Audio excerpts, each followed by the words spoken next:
Again, make sure you know this diagram and the different forces on this incline when it comes to the box. As a class, we didn't do so well with the conceptual friction questions either, so review these concepts. Here are a few things to remember.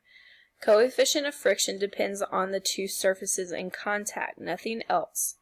Surface area does not affect friction, and friction is fun. Force of friction equals the coefficient of friction times the normal force. So that is a formula if you remember friction is fun.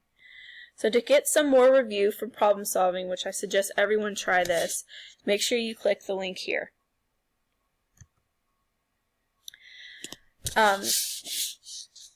Centripetal force is the next topic. In order for any object to move in a circular path at uniform speed, an inward perpendicular force is necessary.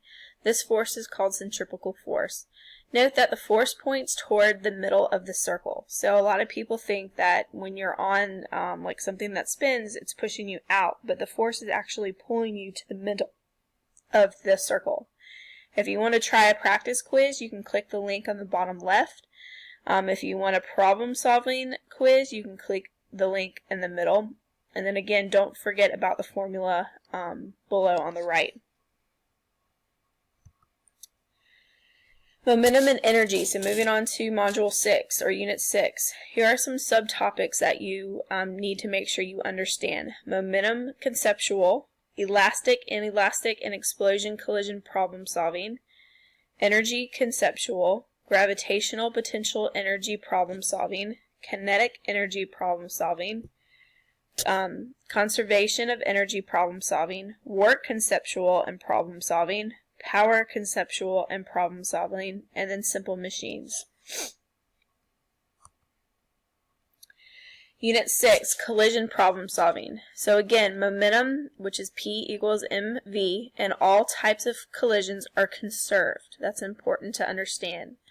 Elastic, which is where the two objects that are colliding will bounce back off of each other. So this is before the collision, this is after the collision. Inelastic is where the two objects will stick together after the collision occurs. And then you also have explosion, which is going to have an object together and then it will break apart after the energies were being released. So if object 1 and object 2 are moving in opposite directions, one of them has to have a negative velocity. Unit 6, conservation of energy problem solving. So as objects speed up, kinetic energy increases. As objects fall closer to Earth, gravitational potential energy decreases. At all times, the sum of these two energies always stays the same, and that's important to understand. So here's a practice problem. A 2-kilogram ball is dropped from 3 meters above the ground. How fast is the ball going when the ball is 1 meters above the ground? So what we do know when the ball is at 3 meters, so we know that the velocity equals 0 meters per second, so that means the kinetic energy is 0 joules. The height is 3 meters, so that means the potential energy is mass times gravity times height, so we would have 2 times 10, which is 9.8, times 3, and we would get 60 joules. So the total energy would be the kinetic energy plus the potential energy, so the answer would be 60 joules. What do we know when the ball is at 1 meter? So the total energy still has to be equal to 60 joules. So h, or the height, is now 1 meters. So the potential energy, which is mgh, is 2 times 10 times 1, so that's going to be 20 joules. So that means that the kinetic energy equals the total energy minus the potential energy, which is going to equal 60 minus 20, which equals 40 joules. Kinetic energy is 0.5 m times v squared, so that's going to give us v equals the square root of 2 kinetic energy divided by meters. So the velocity would be 6.3 meters per second. So don't forget that the kinetic energy initial plus potential energy initial will always equal the kinetic energy final plus potential energy final. Moving on to Unit 6, which is work and power. Work is the product of a force applied over the certain distance. Work does not depend on time. Work only considers the force applied in the same direction as the motion. This makes the complete equation W equals FD cosine of the angle. Power is the ratio of work done over time. And power and time have inverse or indirect relationships. So again, a lot of y'all got that wrong in the lab, so make sure you review that concept. As time increases, power is going to decrease. The standard unit for work is joules, and the standard unit for power is watts. Moving on to the last module, Unit 7, rotational motion. So some topics include rotational motion conceptual, center of gravity, rotational inertia, torque, and equilibrium. Rotational motion, which are some parts of an object move faster than others.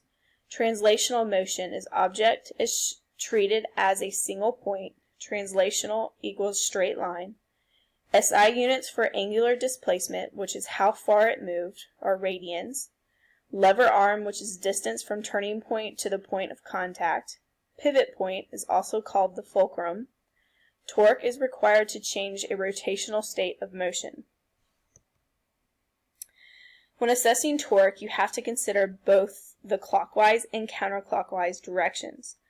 Torque equals RF, sine of the angle. R is, remember, the lever arm. Torque is measured in newtons meters. So if you need some more practice problems on this, which a lot of you got this wrong on the test or didn't do very well on this, make sure you visit the website below. Alright, so now this is going to complete the Physics A review. So if you're on the Physics A course, this covered all the topics that you covered. Again, I was not able to do practice problems, but I've given you links of plenty of practice of tutorial videos to watch if you need help. So again, look at the PDF file that I'm going to post underneath this recording to access these links.